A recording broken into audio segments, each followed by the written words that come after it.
पोलिसांनाही कळवलेलं आहे की त्याच्या जीविताला धोका आहे। नक्कीच खरं म्हणजे देवेंद्र फडणवीस यांना जर चांगलं काम करायचं असेल तर त्यांनी त्यांच्या मंत्रिमंडळाचे सदस्य आहेत त्यांनी कुणाल कामराला ठार मारण्याची धमकी दिली आहे।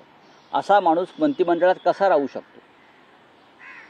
दुसरा जर कोणी असता त्याला एवढ्याला पोलीस घेऊन गेले असते आणि जीवे मारण्याच्या धमकीबद्दल त्याला मोका लावला असता। त्यांच्या मंत्रिमंडळात असे काही लोक आहेत ज्याने कुणाल कामराला टायरवरती उलटा टांगून मारणं म्हणजे ठार करणं किंवा जिवंत कसा राहतो ते बघतो अशी भाषा करणं ही तुमच्या मंत्रिमंडळातले सदस्य करतात आणि गृहमंत्री बधीर आणि मूक अवस्थेमध्ये हे सगळं सहन करतायत।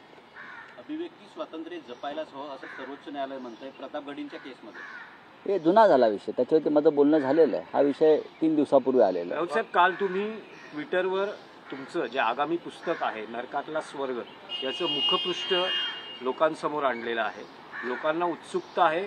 आर्थर रोड मधल्या तुमच्या अनुभवांवर आधारित हे पुस्तक आहे। आर्थर रोड मधले अनुभव तर आहेत, त्यापेक्षा त्या काळामध्ये जे देशातलं वातावरण होतं, नरेंद्र मोदी, अमित शहा आणि महाराष्ट्रातील भाजपचे काही टुकार नेते ह्यांनी ईडी, CBI, पोलीस यांच्या मदतीनं त्यांना हाताशी पकडून त्यांना गुलाम करून ज्या पद्धतीनं आपल्या राजकीय विरोधकांना छळण्याचा प्रयत्न केला, त्यांच्यावरती खोटे गुन्हे दाखल केले, त्याच्या कुटुंबियांना